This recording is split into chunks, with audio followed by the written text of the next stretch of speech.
วดแล้วไม่ขึ้นโอ้ยขอสันยุตายโอ้โหคุณนี่เรียนนี่เรียนไม่ก็ปวดกล้ามเนื้อเรียนสองด้านมาห้าผมจะเป็นมาห้าเปลี่ยนหลังซุดเปลี่ยนมาเข้าตาสีแล้วกระเขาท่านเจ้าคุณท่านเจ้าคุณเมื่อก่อนท่านจะร้ายกันนะเขาจะทำคุณวันชัยเขาจะเดี๋ยวท่านเจ้าคุณเมื่อก่อนท่านจะให้กันอะไรวชิระวันชัยแล้วเจ้าคุณจะแต่งเพลงให้เจ้าคุณต้องมีวชิระวันชัยคือมันแค่เนี่ยมันได้แล้วพอเราก้าวมันขึ้นเยอะมันคือประสิทธิ์เลย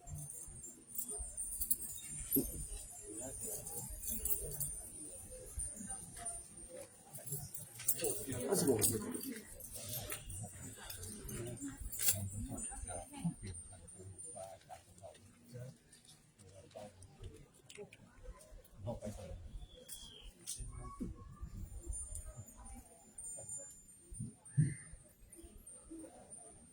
พุทโธสัพพัญญูตายาโนธัมโมโลกุตตะโลวะโลสังโฆมัคคะปะละโตจะอิเจตังรัตตานัตตยังอิตัสสะอนุภาเวนะสัพพะทุกขาอุปัฏฐวะอันตรายะจนะสันตุสัพพะโสทิภาวันตุโน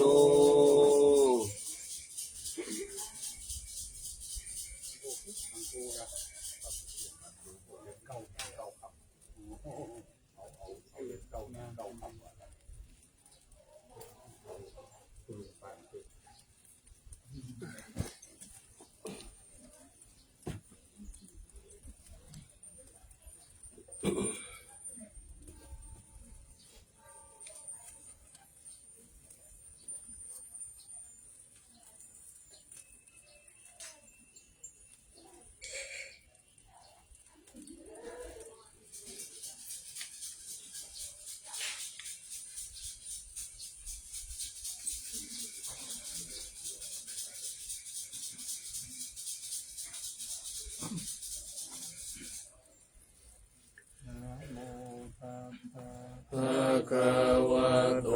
อะระหะโตสัมมาสัมพุทธัสสะนะโมตัสสะภะคะวะโตอะระหะโตสัมมาสัมพุทธัสสะนะโมตัสสะภะคะวะโตอะระหะโตสัมมาสัมพุทธัสสะ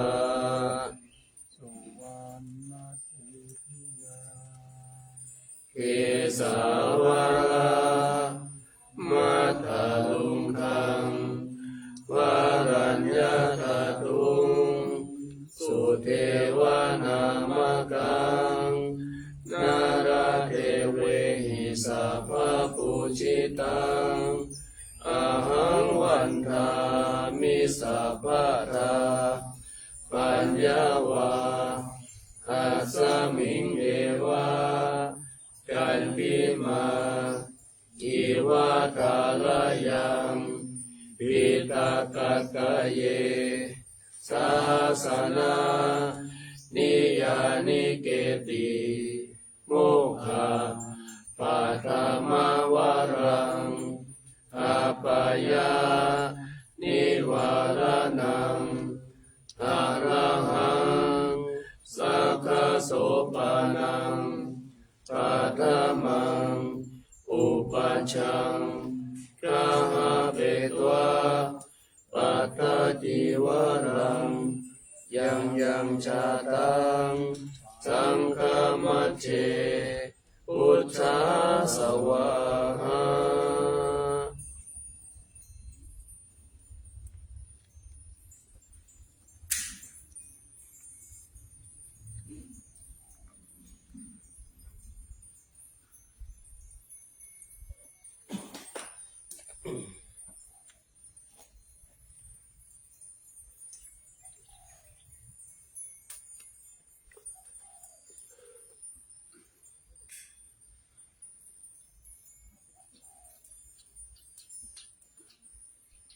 สาธุชนทั้งหลาย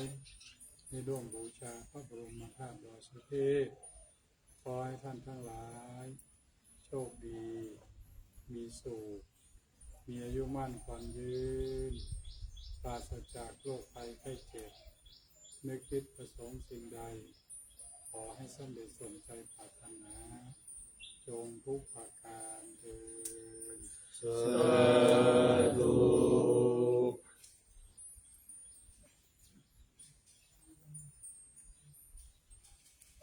ท่านสาธุชนทั้งหลาย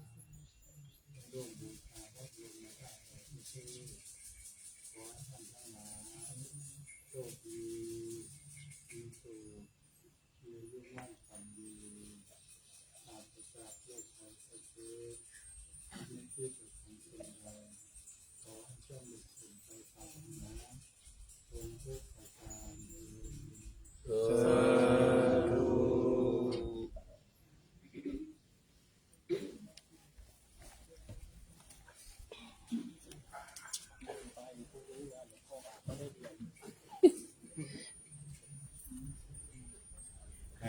ให้น้องนี่ตีมันตีมันได้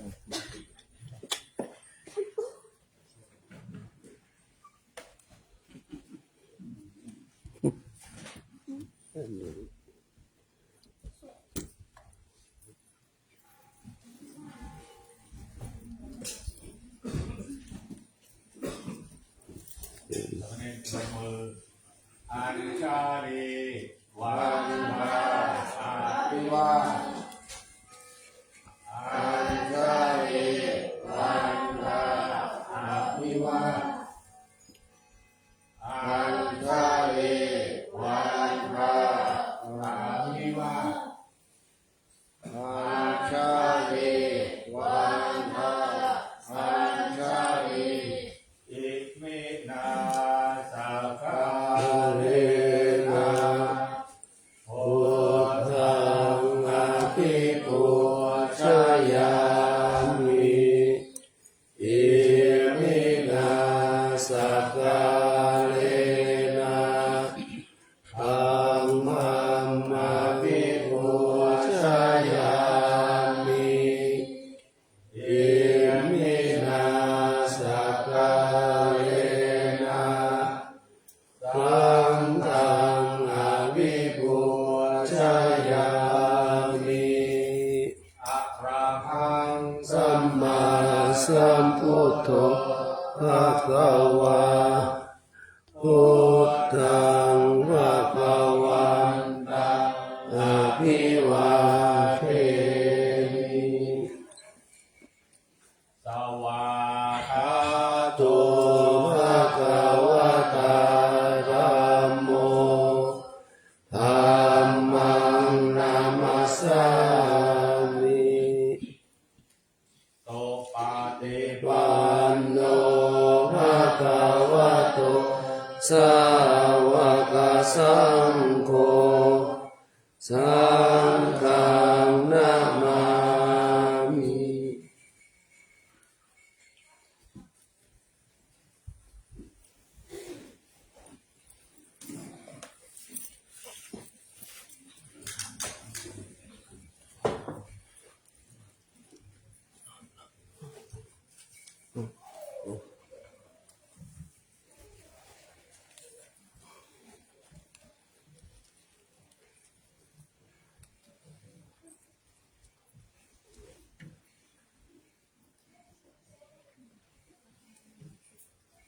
ลำดับจากนี้ไปขอเชิญทุกคนทุกท่านสดับรับฟังพระธรรมเทศนาณบัดนี้อมาจะโลกาทิปติสหัมปติตัอัญชลีอธิวรังอายาจทาสันติทาจัตตาปะจักขาชาติกาเทเตโตธรรมังอนุกรรมปิมังปะทาน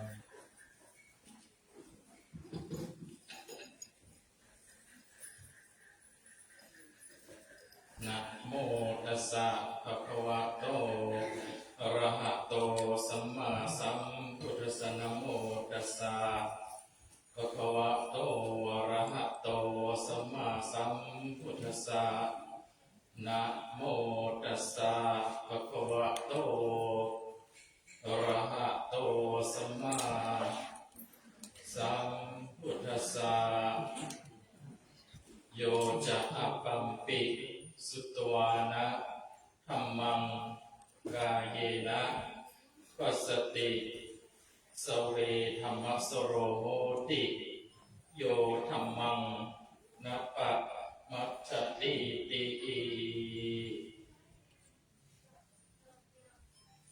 ณบัดนี้จะได้แสดงพระสัทธรรมเทศนาเรื่องธรรมะเตือนใจเพื่อเพิ่มพูนศรัทธาประสาทะประดับสติปัญญาบารมีในการสมัยยกุศลแก่สาธุชนพุทธบริษัททั้งหลายโดยสมควรแก่เวลาธรรมันใดเป็นเครื่องชำระทั้งกายวาจาใจของสัตว์ทั้งหลายให้มีความบริสุทธิ์ผุดผ่องธรรมันนี้พระพุทธองค์ทรงได้ตรัสไว้ว่านั่นก็คือบุญบุญนั้นจะเป็นอุปนิสัยด้วยอัตถกถาที่ว่านอนเนื่องอยู่ในตนนั้นล้วนแต่มีตัณหาตัณหานั้นเปรียบด้วยเถาวัลย์เพราะพันเกี่ยวเลี้ยวลดไม่ปล่อยและมีความเมตตาความเมตตานั้นหากเจริญขึ้นเท่าไหร่ความโกรธนั้นก็ยิ่งน้อยลงไปเท่านั้นการฟังธรรมะด้วยความตั้งใจจึงเป็นการเคารพอย่างพระธรรมคำสอนขององค์พระชินวรองค์สมเด็จพระสัมมาสัมพุทธเจ้าความถือตัวในบุคคลของท่านทั้งหลายนั้นเรียกว่ามานะในขณะที่มีมานะนั้นย่อมจะขาดความเมตตาในมรรคนั้นมรรคจะมีความรบหลู่มีคุณมีการเปรียบเทียบเสมือนย่ำยีผู้อื่นด้วยเท้าปราศาสนั้นไม่แสดงถึงคุณท่านทั้งหลายของผู้อื่นแต่กลับจะแสดงคุณของตนเองในวิวาทานังนั้นการแข่งก็ดีการไม่ลดละการเปรียบเทียบนั้นล้วนจะเป็นมายามายานั้นคือความเจ้าเล่ห์คือความปกปิดในโทษที่ตนทำบาป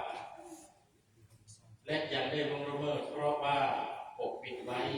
ไม่ว่าจะเป็นทางกายทางวาจาหรือทางใจปกปิดไว้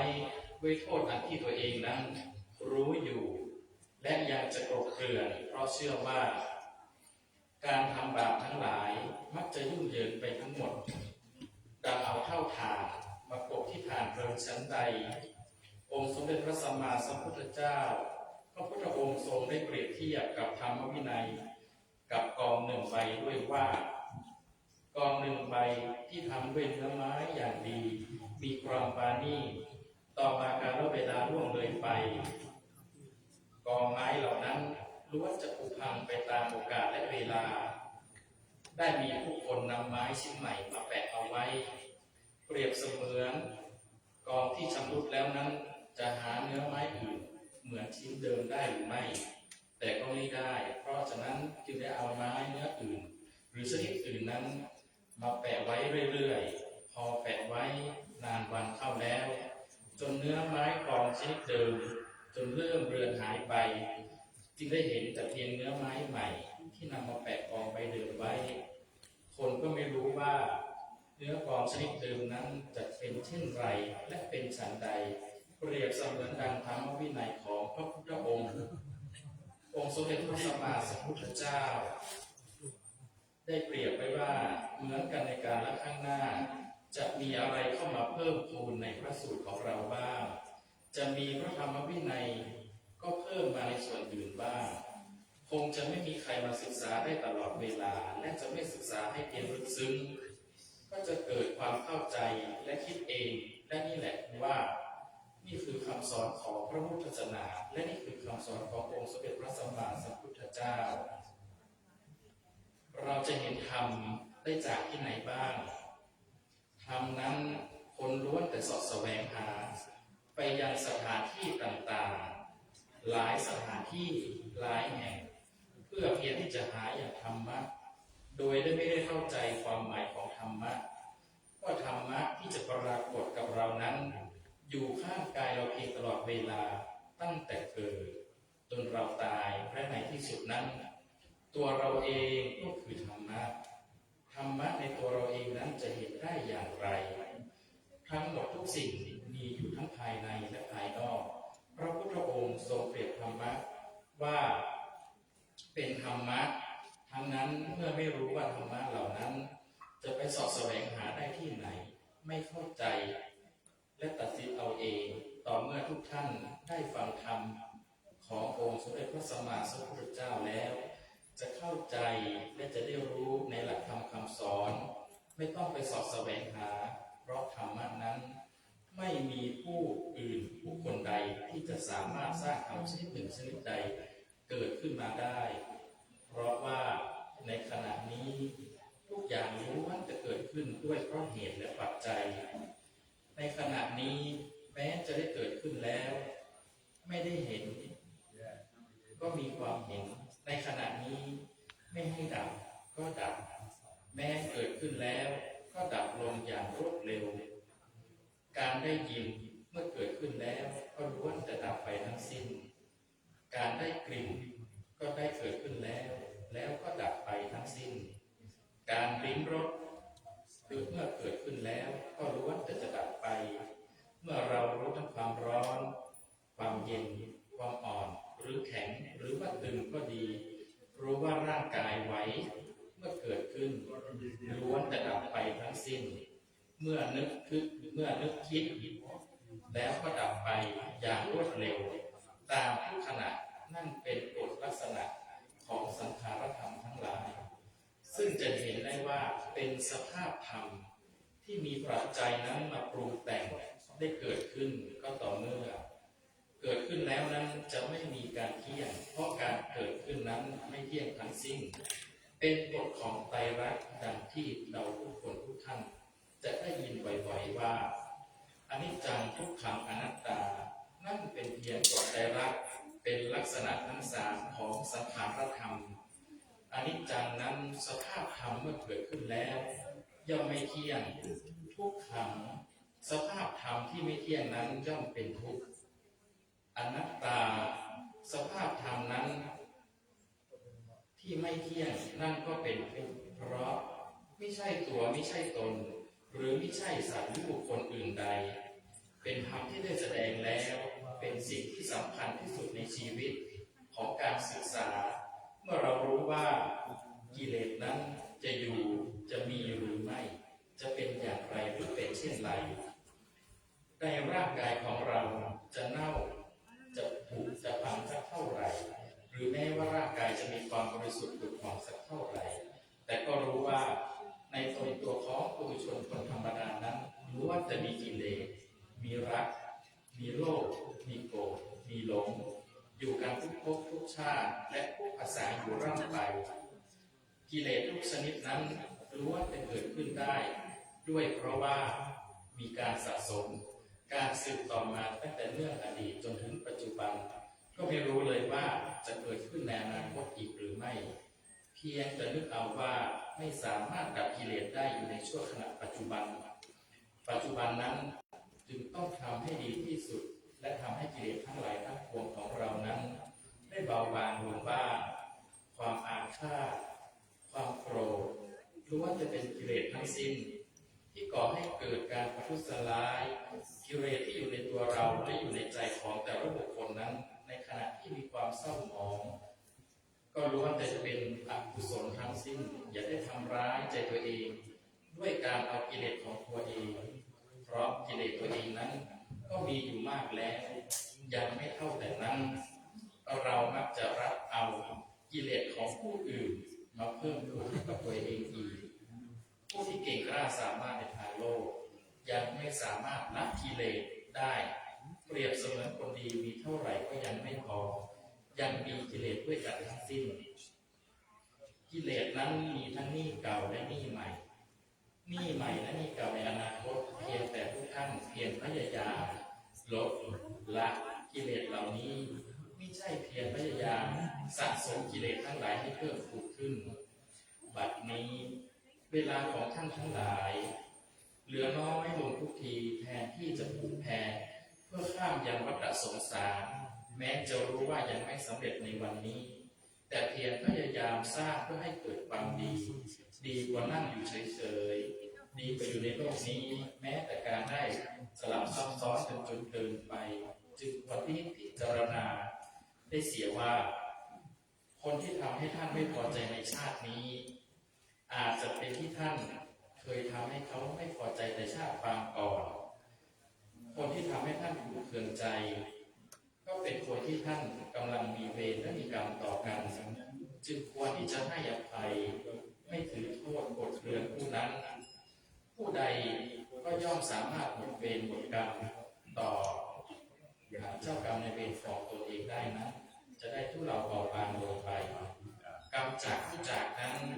ทั้งความดีหรือกุศลที่จะเจริญขึ้นก็ต่อเมื่อหนึ่งมีความปรารถนาจะทำกุศลหรือทำความดีสองเปลี่ยนความคิดจากอกุศลกรรมเป็นกุศลสาม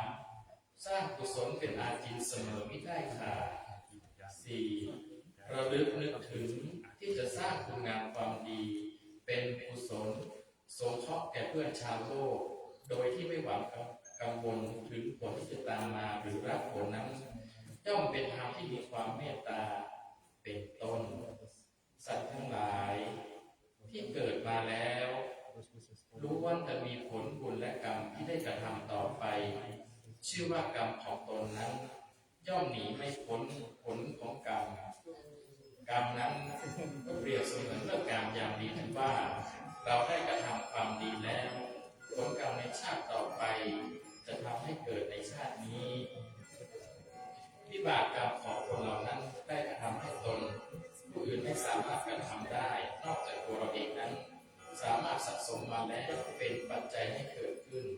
รู้อย่างสภาพธรรมที่ปรากฏไม่ว่าจะเป็นทางหูทางลิ้นทางกายหรือทางใจก็ดีเป็นทุกอิริยาบถวิบากกรรมของจิตได้รับผลกรรมนั้นกระทบมาแล้วจะใช้หนี้เก่าและหนี้ใหม่เป็นกุศลที่จะเกิดขึ้นถึงอกุศลที่จะสะสมสืบต่อไปเรียกว่านิสัยตามสมนั่นเองกรรมที่เป็นปัจจัยจะทำให้เกิดนั้นมีความเดือดเนื้อร้อนใจในทุกสิ่งอย่างนั้นเป็นกรรมจัดสรรแม้จะเจ็บไข้ร่างกายป่วยอย่างไรก็ดียังดีกว่าเกิดในอบายภูมิแต่วิบากกรรมที่ได้กระทำมาแล้วนั้นจะไม่จองเวรพยาบาทคือหรือกระทำตามหน้าที่ของตนเพียงว่าจะให้เกียรติในตัวเองเท่านั้นท่านทั้งหลายที่ผ่านมาในโลกนี้แล้วย่อมได้ศึกษาธรรมและทางโลกและทางธรรมก็ไม่ใช่น้อยย่อมสมบูรณ์ไปด้วยทรัพย์สมบัติมีความสุขทั้งในชีวิตบางท่านคิดว่าอาจจะพอแล้วไม่มีความจำเป็นอะไรในชีวิตก็ได้รับความสำเร็จทุกสิ่งทุกอย่างแต่ตราบใดที่ยังไม่ได้ศึกษาอย่างพระธรรมคำสอนขององค์พระชินวรก็จะไม่ได้เข้าใจว่าหลักธรรมคำสอนเป็นประโยชน์เพราะว่าพระธรรมนั้นเพียงต้องศึกษาต้องฟังถึงแม้จะยากแต่เป็นสิ่งใหม่แต่ต้องค่อยๆฟังและค่อยๆปรับความเข้าใจดีกว่าไปให้สิ่งใหม่นั้นเป็นสิ่งที่ยากไปเรื่อยๆโดยไม่มีความเข้าใจฉะนั้นจึงควรจะเห็นประโยชน์ในปัญญาของตัวเองเพราะทุกคนนั้นล้วนแต่ต้องเกิดต้องแก่ต้องเจ็บและต้องตายด้วยกันทั้งสิ้นไม่มีใครหนีพ้นถึงแม้ว่าโรงพยาบาลจะมีอยู่หลายแห่งก็ตามเห็นมีความทุกข์อยู่ก็มากนะไม่รู้ว่ามาจากไหนแต่ทุกนั้นต้องมีเหตุแห่งทุกข์ถ้าไม่มีเหตุก็ไม่เกิดแต่แม้ว่าความสุขและความทุกข์จะเป็นลักษณะของชีวิตล้วนแต่มีเหตุและปัจจัยทั้งสิ้นถ้าอยู่ไปโดยไม่รู้ว่าวันไหนจะมีสุขหรือวันไหนจะมีทุกข์อย่างน้อยความเจ็บไข้ได้ป่วยความพิกลพิการหรือจะสูญสิ้นทรัพย์สมบัติไปทั้งสิ้นก็ตามก็รู้แล้วสาเหตุของความทุกข์ก็ย่อมสามารถดับได้ไม่สามารถเข้าใจในหลักธรรมโดยละเอียดก็ไม่เป็นไรแต่จะเพียรศึกษาอย่างพระธรรมคำสอนขององค์สมเด็จพระสัมมาสัมพุทธเจ้าแสดงไว้หลายประการตามลำดับเพียงก็จะให้ฟังเพื่อให้เกิดปัญญาและสามารถรู้จักในตนเอง รู้ได้ถึงความเป็นจริงรู้ในทุกขณะจิตตั้งแต่ตื่นและหลับในทุกวันนี้เมื่อเข้าใจเรื่องของความปรมัตถ์นั้นเป็นสภาพธรรมคือความจริง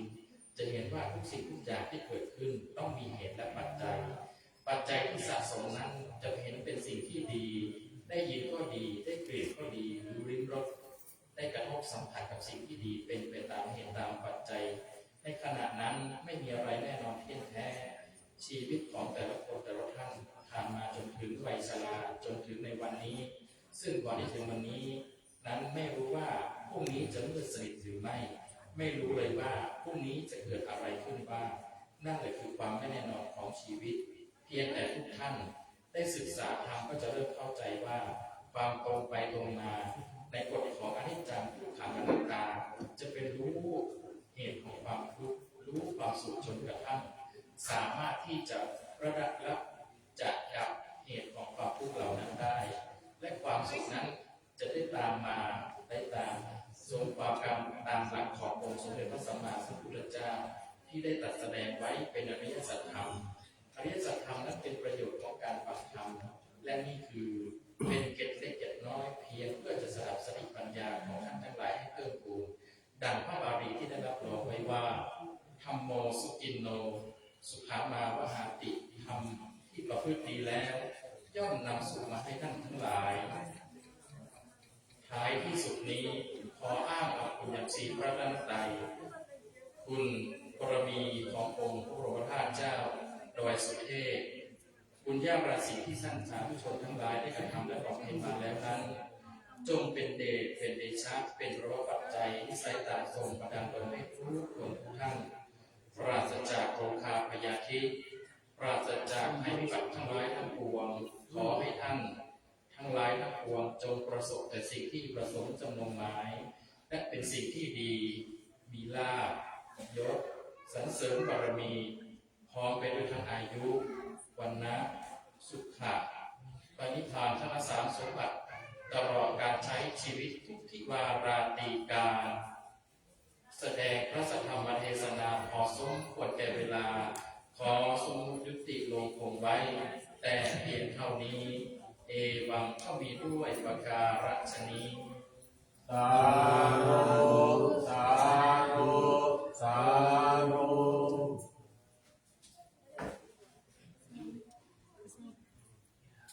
ยะถาวาริวหาปุราปริปุเรนติสาคารังเอวะเมวะอิโตทินังเปตานังอุปกปติอิจิตังปฏิตังตุมหังคิปะเมวะสมิจฉตุสัพเพปุเรนตุสังกัปปาจันโมวารโสยะถามณิโชติราโสยะถาสัพพิติโยวิวัชชันตุสัพพะโรโควินาศตุมาเตภวัตวันตรายโยสุขีทีขายุโกภวะอภิวาทนาเสริสนิจังพุทธาปัจจายโนจัตตารโอธรรมาวัฏันติ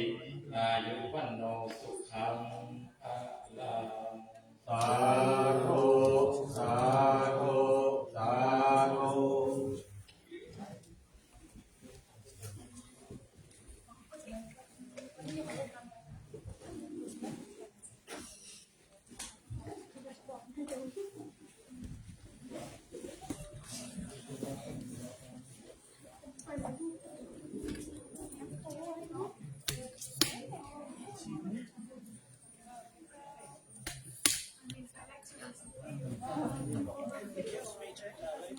ฮัลโหล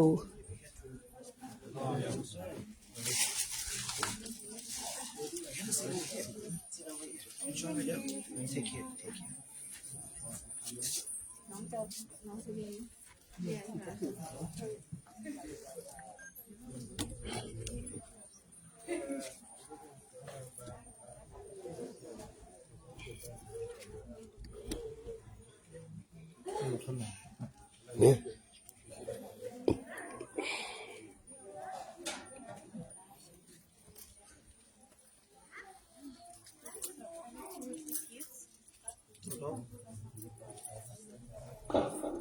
ที่จบในนั้นเป็นการแสดงพระธรรมเทศนาเนื่องในวันพระเดือน7และ8ค่ำตรงกับวันที่18 เดือนมิถุนายน 2568 ลำดับต่อไปจะเป็นพิธีประทับศีลเวียนเทียนรอบองค์พระสุวรรณเจดีย์พระบรมธาตุดอยสุเทพภายใต้ร่มบารมีธรรมของพระเดชพระคุณหลวงพ่อพระธรรมเสนาบดีหลวงพ่อเจ้าว่าพระธาตุดอยสุเทพจะได้นำคณะสงฆ์สามเณรคณะศรัทธาสาธุชนนำการประทับศีลเวียนเทียนคณะศรัทธาสาธุชนนักท่องเที่ยวมีความประสงค์จะร่วมเวียนเทียนกับทางวัดพระธาตุดอยสุเทพขอน้อมเชิญเจริญพรณบัดนี้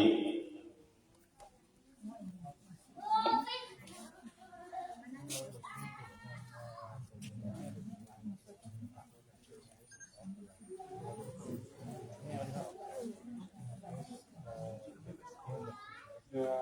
มหังสัมมาสัมพุทธังภะวันตังสารนังคาโตเยมินาสัตตาเลนะ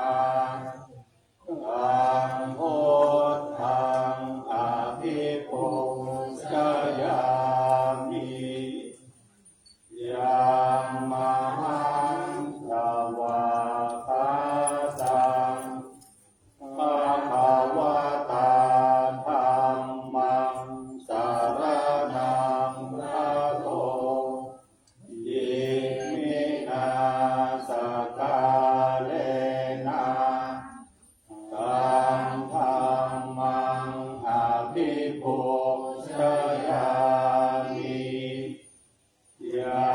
มหังสุปฏิปันนังสังฆังสารนังคาโตเยมินาสกาเลนะตังสังฆังอภิปุ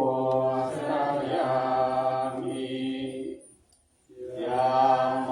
หังสุวรรณเจดียัง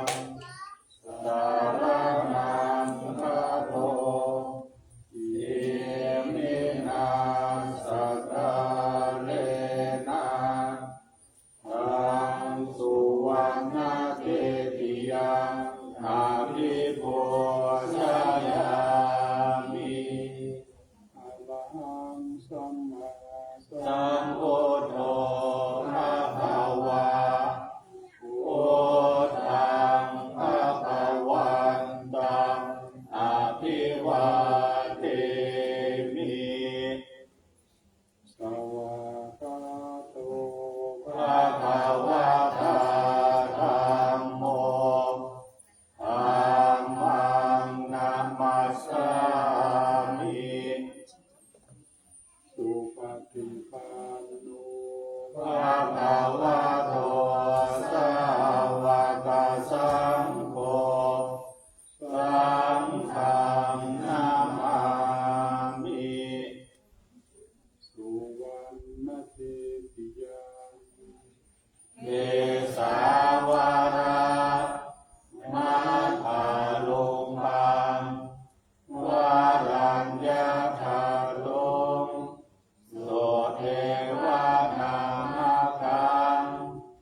นาราเทเวหิตาภาโวจิตังอาหังวันทานิสัพพะทา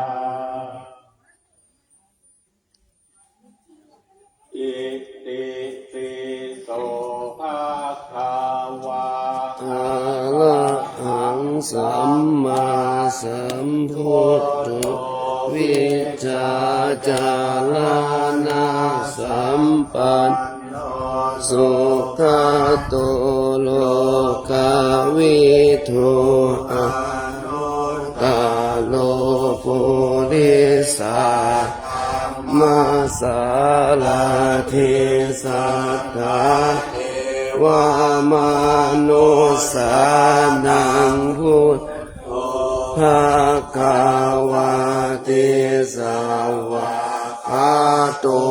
ภะคะวะตาสันติติโกอะลิโก เอหิปัสสิโกโอปานานิปัจจตังเวทิตาวินโยหิติสุปาภะคะวะโตสาวกสังโฆอุชุปาปันโนภะคะวะโตสาวกสังโฆทิปันโนภะคะวะโตสาวกสังโฆมิติปฏิปันโนภะคะวะโต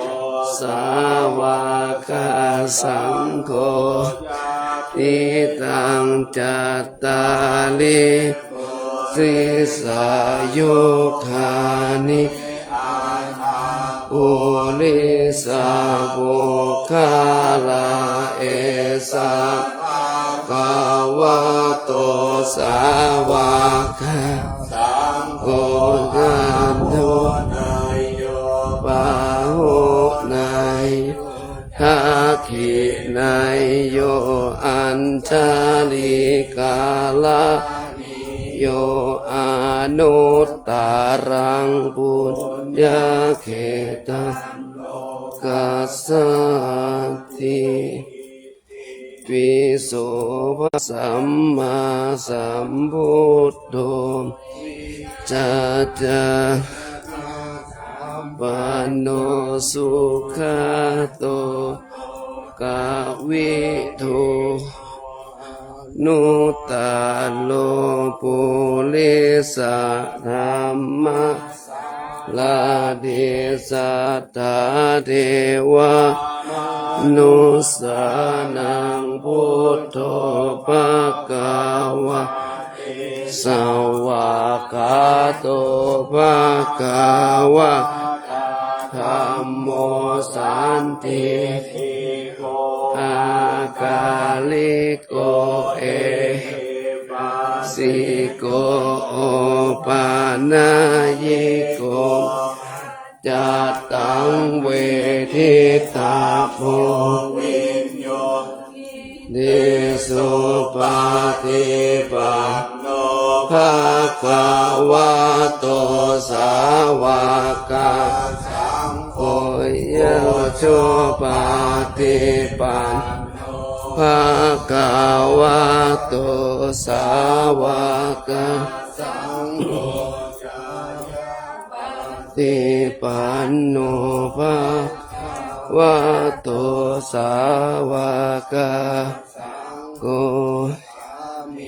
จิ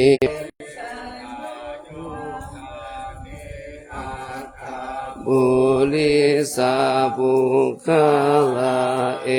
สะภะคะวะโตวากาสังโฆนายโยภาหุนายทักขินายอัญจลิกาลานิโยอานุตตาลังบุญญาตังโลกัสสติ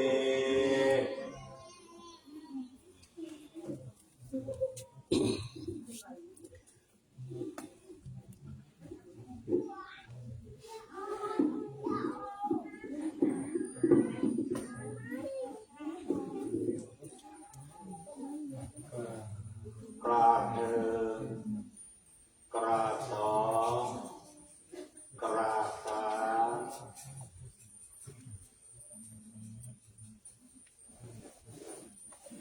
นะโมตัสสะภะคะวะโตอะระหะโตสัมมาสัมพุทธัสสะนะโมตัสสะภะคะวะโตอะระหะโตสัมมาสัมพุทธัสสะนะโมตัสสะภะ กวะโตอะระหะโตสัมมาสัมพุทธัสสะวะระโมทิโมเนมาลังสาเสนังสุขิตังวิจัยสัมโพธิมา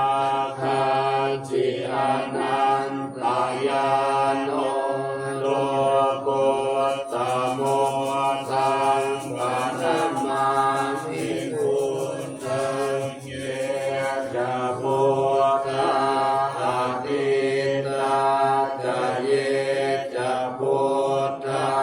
อนาคตาปัจจุ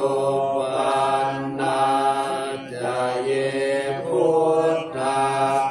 อาหังวันทามิสัพพะทา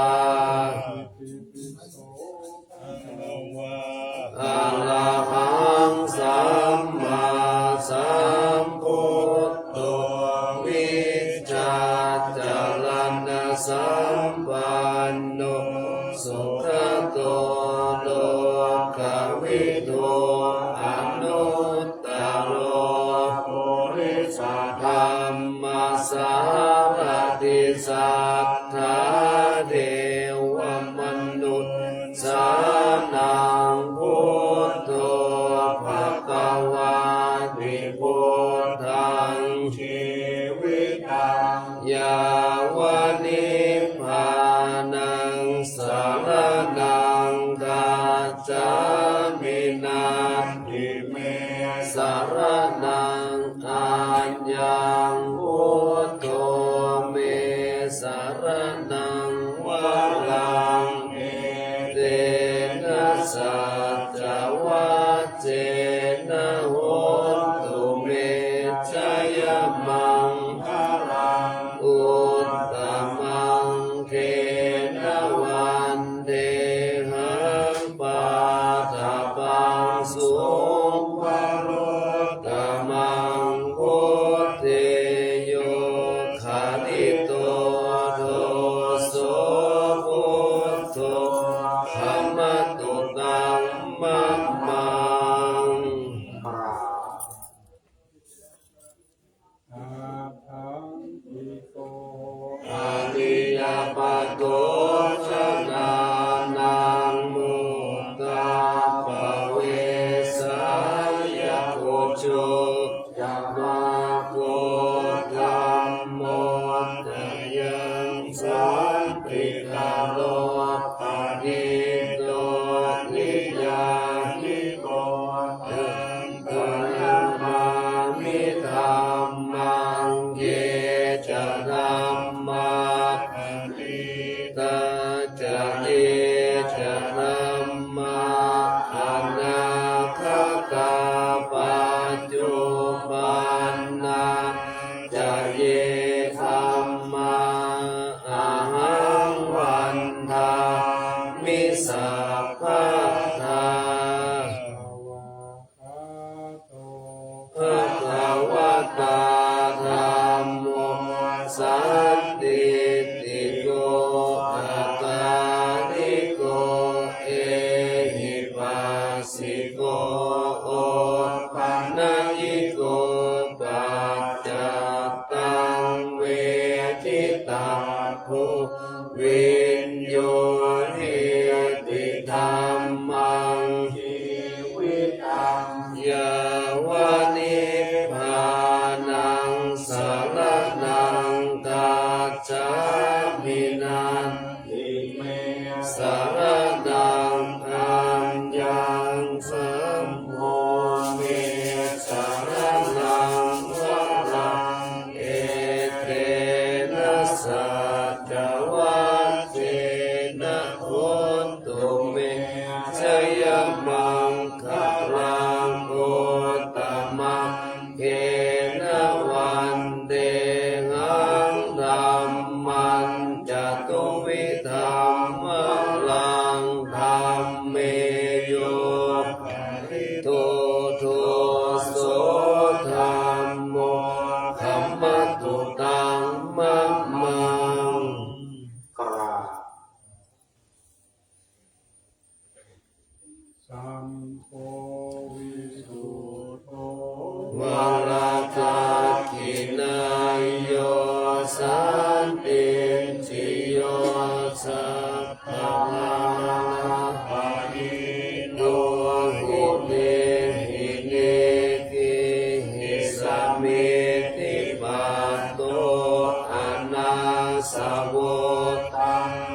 มิสัพพะ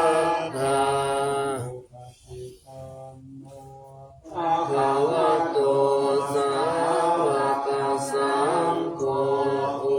ชุปฏิปันโนภะคะวะโตสาวกสังโฆยะปฏิปันโนภะคะวะโตสาวกสังโฆมิติปฏิปันโนภะคะวะโตสาวกสังโฆยะติธังจัตตา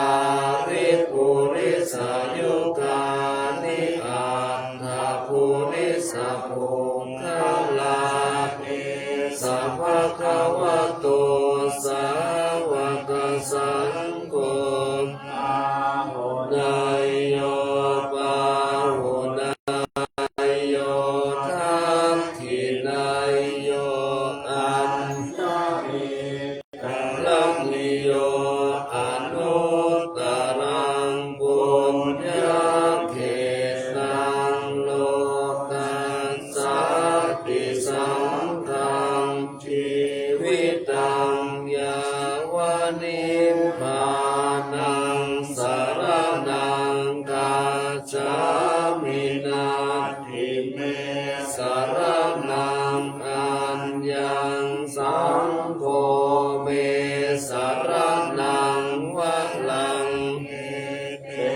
นะสัจจวัจเจนะโหตุเมชยมังคลังโอตตมังเกณวันเท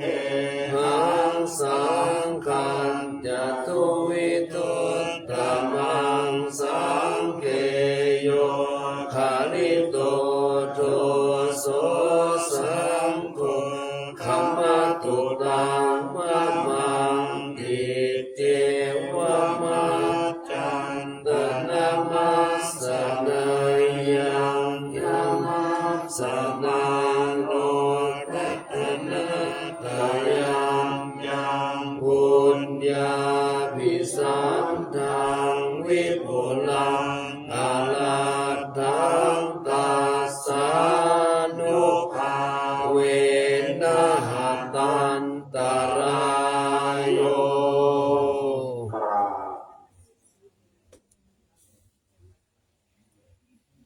วันทา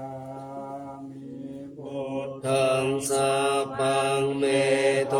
สังฆามาตาเมพันเตวันดามิธัมมังสัพพังเมโทสังฆามาตาเมพันเต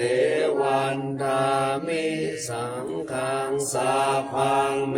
โทสังฆามาตาเมพันเตวันดามิโกโรโอปัชฌายาจาริเยสัพพังเมโทสังฆามาตาเมพันเตวันดามิกัมมันทานังสัพพังเมโทสังฆามาตาเมพันเตวันดามิอาลัมเมปัตตสีมายังสัพพังเมโทสังฆามาตาเมพันเตวันดามิเจติยังสัพพังสัพพัตถาเนโสปาเดติตัสสะลีลาตาตุโยอาโภเทพุทธะโรปังสักกาลังสัตตานาโลเกเทวะโลเกพรัมมาโลเกชัมโพธิเปลังติเปสาลิลาธาตุโยเกสาธาตุโยอาลาตาตาตุโยเจติยังกันนาปุติจาตุราสิติจาหาเสตัมมาขันเตสะเปสัมปาตาเจติยัง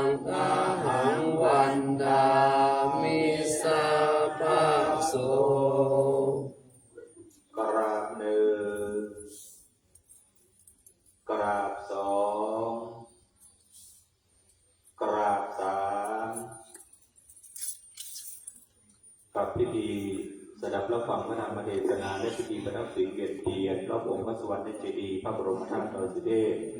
ในวันพระตรงกับวันที่ 18 เดือนมิถุนายน 2568 ณ วัดพระธาตุดอยสุเทพเป็นอันสำเร็จ ขอหน้าพระคุณพระศรีรัตนตรัยมีคุณพระพุทธคุณพระธรรมคุณพระสงฆ์และพระบรมเดชานุภาพของพระบรมราชเจ้าดอยสุเทพโปรดได้พิบาลประทานพรปกป้องรักษาคุ้มครองให้คณะสัตยาสาธุชนพุทธบริษัทตลอดจนถึงนักท่องเที่ยวทุกคนทุกท่านเดินทางกลับเคหสถานบ้านช่องภูมิลำเนาที่อยู่ที่อาศัยของท่านด้วยความสะดวกและปลอดภัยบุญจงตามรักษาเทวดาตามคุ้มครองทุกคนทุกท่านด้วยเถิด